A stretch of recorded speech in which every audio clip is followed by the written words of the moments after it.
ایک بار پھر آپ کو خوش آمدید کہتے ہیں اور گفتگو وہیں سے آگے بڑھاتے ہیں جہاں سے سلسلہ منقطع ہوا تھا. آپ کے نزدیک جو ہے یہ معاملہ، ایک تو یہ ذکر یہاں یہ ان سے پوچھ لینا تاکہ جو شیعہ اسکول آف تھاٹ کے لوگ ہیں ان کو پتہ چلے کہ شیعہ مسلک میں طلاق کس طرح سے، میں یہ جاننا چاہ رہا ہوں کہ کس طرح. اعوذ باللہ من الشیطان الرجیم، بسم اللہ الرحمن الرحیم. الحمد للہ رب العالمین وصلی اللہ علی سیدنا و نبینا محمد و اہل بیتہ الطاہرین. رب اشرح لی صدری ویسر لی امری واحلل عقدۃ من لسانی یفقہوا قولی. آپ کے سوال کی طرف آنے سے پہلے دو باتیں میں علماء کرام کی اجازت سے کرنا چاہوں گا. اس طرح کی بحثوں میں ایک چیز خیال میں رکھیں، وہ یہ کہ جتنے بھی مکاتب فکر ہیں میرے خیال میں سب مخلص ہیں، بے شک، اور سب قرآن اور حدیث سے استنباط کرنے کی کوشش کرتے ہیں. اس کوشش میں سب ہی ٹھیک نتیجے تک شاید نہ پہنچے، لیکن ان کی کوشش تو تھی. لہذا طنز کرنا، تشنیع کرنا، دوسرے کو نیچے دکھانے کی کوشش کرنا میرے خیال میں یہ کوئی معقول طریقہ نہیں ہے. ہر کسی کو حق دو کہ اس نے قرآن سے، ہو سکتا ہے غلطی کرے، قرآن سے استنباط کیا ہے، حدیث احادیث سے استنباط کیا ہے، استنباط حکم کیا تو اس کے لیے وہی ثابت ہو، وہی حجت ہے، ختم. سوال تو یہ پہلی بات. ہم تو سوال ہی کر رہے ہیں، وہ سوال جو ہر ایک کے ذہن میں، میں اس طرف آ رہا ہوں. جی. دوسری بات یہ ہے کہ کوشش کرنی چاہیے کہ طلاق نہ ہو. وہ کون سے اسباب ہیں کہ جن کی وجہ سے طلاق زیادہ رونما ہوتے ہیں، ان اسباب کو ڈھونڈ کے ان کا علاج تلاش کرنے کی کوشش کرنی چاہیے. اس پر پروگرام رکھنے کی ضرورت ہے، وہ شدید ضرورت ہے. ہمارے معاشرے میں طلاق کا رجحان جو بڑھ گیا ہے تو اس کے اسباب کیا ہیں؟ کیوں طلاق کا رجحان بڑھ گیا ہے؟ جو ہمارا معاشرہ جو ہے وہ ڈسٹروائے ہوتا جا رہا ہے، کھوکھلا ہوتا جا رہا ہے. جو ان کی جتنی طلاقیں ہوں گی اتنا معاشرہ کھوکھلا ہوگا. اور آپ مغربی دنیا کو آج دیکھتے ہیں کتنا کھوکھلا ہے، اس لیے کہ ان کے ہاں یعنی شادی اور کا برقرار رہنا تو تقریباً محال ہے. پہلے تو وہ شادیاں ہی نہیں کرتے ہیں، اور شادیاں اگر کریں بھی تو وہ کچھ دنوں کے بعد ختم ہو جاتی ہیں. تو اس وجہ سے ان کا معاشرہ کھوکھلا ہے. اس کو کھوکھلا ہونے نہیں دینا چاہیے، اس پر کوشش کرنی چاہیے. نمبر 3، آپ نے کہا شیعہ نقطۂ نظر سے، یعنی مکتب فکر میں طلاق کیا ہے اور کس طرح رونما ہوتا ہے. ہمارے ہاں بھی قرآن مجید سے استنباط کرتے ہیں، مراجع اعظام اور احادیث سے، جو موجود احادیث ہیں ان سے، اور جن کو وہ معتبر مانتے ہیں. ان کے مطابق 3 طرح کی شرطوں کا ملاحظہ کرنا ضروری ہے. ایک، مطلق میں کون سی شرطیں ہوں تو طلاق صحیح ہوگی. 2، مطلقہ میں کون سی شرطیں ہونی چاہیے کہ جن کے ہوتے ہوئے طلاق دینا صحیح ہے. نمبر 3، خود عمل طلاق کے لیے کون سی شرطیں ہیں. ٹھیک ہے. مطلق کے لیے شرط یہ ہے کہ وہ اپنے ہوش و حواس میں طلاق دے دے، حواس باختگی کے عالم میں طلاق نہ دے. چونکہ حواس باختگی کے عالم میں طلاق دے گا تو وہ بے اختیار طلاق ہوگا، وہ عمل بے اختیاری ہے. اسی طرح نشے میں ہیں، اسی طرح سے اضطرار میں ہیں، مجبوری میں ہیں، گن پوائنٹ پہ اس سے طلاق لینے کی کوشش کر رہا ہے، کوئی ڈاکومنٹس لے کے آیا ہے کہ آپ طلاق دیں گے نہیں تو مار دوں گا، تو یہ طلاق نہیں ہے. مطلق میں ان چیزوں کا ہونا ضروری ہے، یعنی وہ اپنے ارادہ اور اختیار سے طلاق دے دے، سوچ سمجھ کے دے دے. یہ پہلی چیز. غصے کے عالم میں بھی نہ ہو.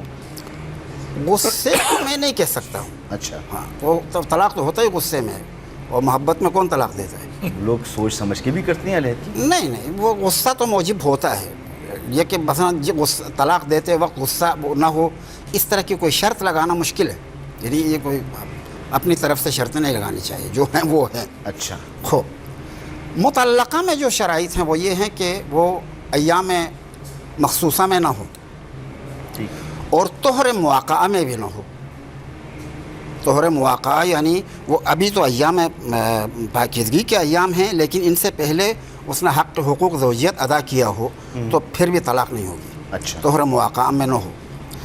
تیسری چیز یہ ہے کہ صیغہ طلاق، مثلا طلاق رجعی، طلاق خلع اور طلاق مبارات، ان کے صیغے الگ الگ ہیں. اچھا. یعنی اگر طلاق رجعی ہے تو مبارات اور خلا کے صیغے جاری نہ ہوں, اور اگر خلا ہے تو اس میں مبارات اور طلاق رجعی کے صیغے جاری نہ ہو. اگر مبارات ہے تو اس میں تو طلاق رجعی اور طلاق خلا کے صیغے نہ ہوں. جس کے لیے صیغہ بنا ہے وہی صیغہ جاری کرے. اچھا. اور آخری چیز یہ ہے کہ وہ صیغے جاری کرتے وقت قصد انشاء کے ساتھ جاری کرے. قصد انشاء کے معنی ان الفاظ کے ذریعے سے اس علقہ کو میں توڑ رہا ہوں.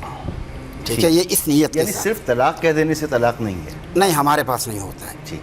اس کے ان تمام شرطوں کے علاوہ 2 عادل گواہوں کی موجودگی بھی شرط ہے. اچھا جی, یہ اضافی آپ نے چیز ہے فرمایا ہمارے نکاح پاس. میں تو ضرورت نہیں ہے آپ کی. نکاح میں ضروری نہیں ہے, اور طلاق ادھر ضروری اس لیے ضروری ہے کہ قرآن مجید میں اس کی طرف ایک اشارہ ہے, بلکہ شاید اشارے سے بڑھ کر تصریح کی حد تک ہے.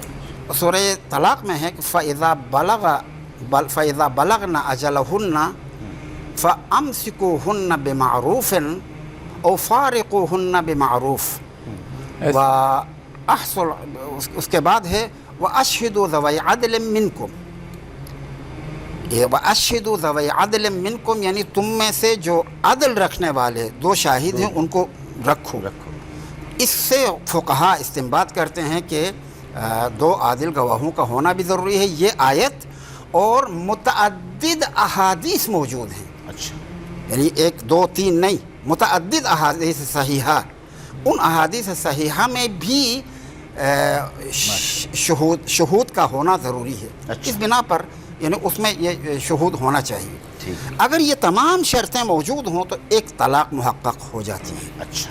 اگر ان میں سے کوئی بھی شرط فاقد ہو, مطلق میں شرط نہ ہو, یا مطلقہ میں جو شرطیں بیان کی ہیں وہ نہ ہوں, یا طلاق میں جو شرطیں بیان کی گئی ہیں وہ نہ ہوں, ان میں سے کوئی بھی شرط نہ ہو تو طلاق وجود میں نہیں آئے گی. یہ ایک چیز. ہر طلاق کے بعد عدہ ہے ہمارے پاس. ٹھیک. ہر طلاق کے بعد عدہ, اور دوسری طلاق تب محقق ہو جائے گی جب وہ عدہ ختم ہو, شوہر رجوع کرے, حق زوجیت ادا کرے, پھر طلاق دے دے. پھر طلاق دے دے تو تب دوسری طلاق ہوگی, ورنہ دوسری طلاق ہوتی ہی نہیں ہے. بات سمجھے نہیں؟ نہیں. آئی بابا, بالکل سادہ ہے. دیکھیں, ایک کسی شخص نے ان تمام شرائط کے ساتھ طلاق دے دی. ٹھیک. طلاق دینے کے بعد عدہ بھی گزر گیا. ٹھیک ہے. اگر عدہ کے دوران رجوع کرے تو پھر تو ضرورت ہی نہیں ہے. ٹھیک ہے. عدہ گزر گیا. عدہ گزرنے کے بعد اب وہ بیوی بھی پچھتا گئی, شوہر بھی پچھتا گئے, ان کی عقلیں ٹھکانے آ گئیں, اور انہوں نے فیصلہ کیا کہ نہیں اب ہم دوبارہ مل لیتے ہیں, پھر نکاح کرنا ہوگا. اچھا. ٹھیک ہے.